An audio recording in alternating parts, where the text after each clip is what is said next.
ابھی کچھ دن پہلے ایک حکومت کے ساتھ تحریک لبیک یا رسول اللہ کا معاہدہ ہوا.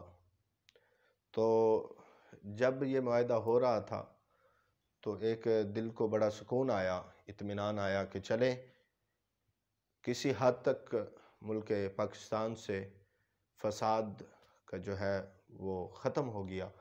اور ورنہ جو 16 فروری تھی اس کو بہت زیادہ نقصان کا اندیشہ تھا اور فساد کا اندیشہ تھا.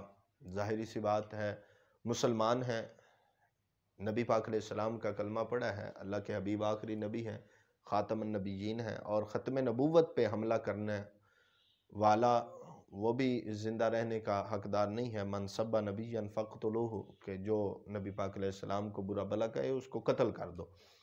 تو اللہ تعالیٰ خود اپنے حبیب کا دفاع فرماتا ہے، اللہ تعالیٰ خود اپنے حبیب کو ڈیفینڈ کرتا ہے. اگر آپ کی حیات مبارکہ میں کوئی ایسا واقعہ ہوا، کوئی نبی پاک علیہ السلام کی شان میں گستاخی کی، تو قرآن کی آیات بے شمار ایسی ہیں کہ اللہ تعالیٰ نے ان گستاخین رسول کو اپنی آیات کے ذریعے، قرآن کے آیات کو نازل فرما کر ان کا جواب دیا. تو یہ بات تو پکی تھی کہ اگر معاملہ اور وہ میدان سج جاتا تو پھر تحریک لبیک اور پاکستان کے اور تمام مسلمان وہ اس میں شرکت کرتے.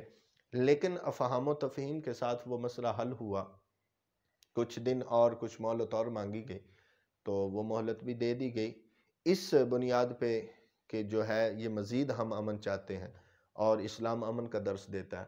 لیکن ساتھ ہی 2 دن پہلے جو ہے وہ فرانس کی پارلیمنٹ نے ایک بل پاس کیا، اور وہ ایسا تھا کہ مسلمانوں کو جو ہے نا وہ مزید تنگ اور مسلمانوں کے گرد گھیرا تنگ کرنے کی کوشش تھی، مسلمانوں کی نگرانی کرنے کی کوشش تھی، مدارس کی نگرانی کرنے کی کوشش تھی. تو بہت زیادہ تھا. لیکن اس کے بعد جب وہ بل پاس ہوا تو ہمارے ملک میں کسی نے بھی کوئی ایسا بیان جاری نہیں کیا، اور نہ ہی ان کے جو ان کا ادھر ہے سفیر ہے اس کو بلا کر، اس کو اپنے جو ہے وہ ہائی کمیشن میں بلا کر اس پر کوئی احتجاج ریکارڈ نہیں کروایا جی. اور یہ صرف میں پاکستان کو، کیونکہ میں خود پاکستانی ہوں اور اس سے پہلے میں مسلمان ہوں، تو میں اگر مسلمانوں کی بات کروں تو یہ صرف پاکستان کا قصور نہیں ہے، بلکہ تمام امت مسلمہ اور ایسے ممالک جو اسلامک ریاست کے حامل ہیں، جو اسلام اور سعودی عربیہ اور دیگر جتنے بھی ہیں، اللہ تعالیٰ کے پیارے حبیب صلی اللہ علیہ وآلہ وسلم کی ناموس اور آپ کے ناموس کی حفاظت کے لیے، آپ کی عزت کے لیے پوری دنیا اگر کروڑہا بار بنے اور کروڑہا بار اس کو نبی پاک علیہ السلام کی ناموس کی خاطر تباہ و برباد کر دیا جائے تو وہ بھی کم ہوگا. کہ اتنا زیادہ بھی فساد ہو لیکن محبوب کی شان میں گستاخی قبول نہیں کی جائے گی.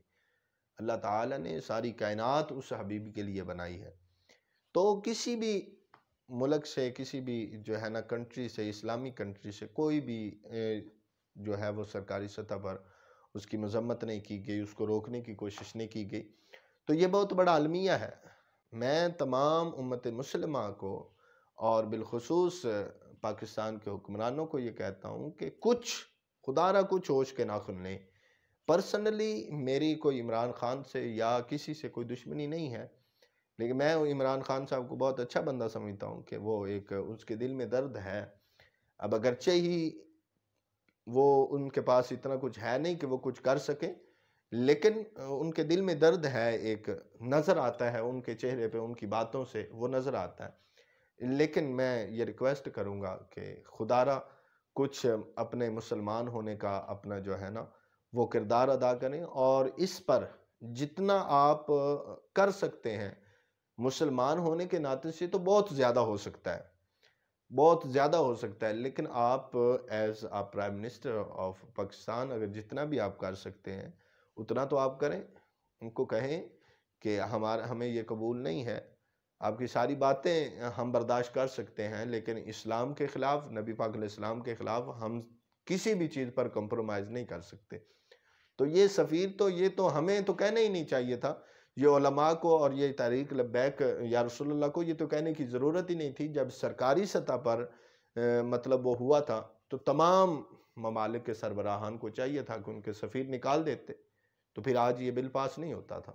اللہ تعالی ہمیں سمجھنے کی توفیق دے اور ہم مسلمانوں کو اتحاد عطا فرمائے اور نبی پاک علیہ السلام کے ناموس پر اکٹھا ہو کر کفار سے لڑنے کی توفیق عطا فرمائے. آمین.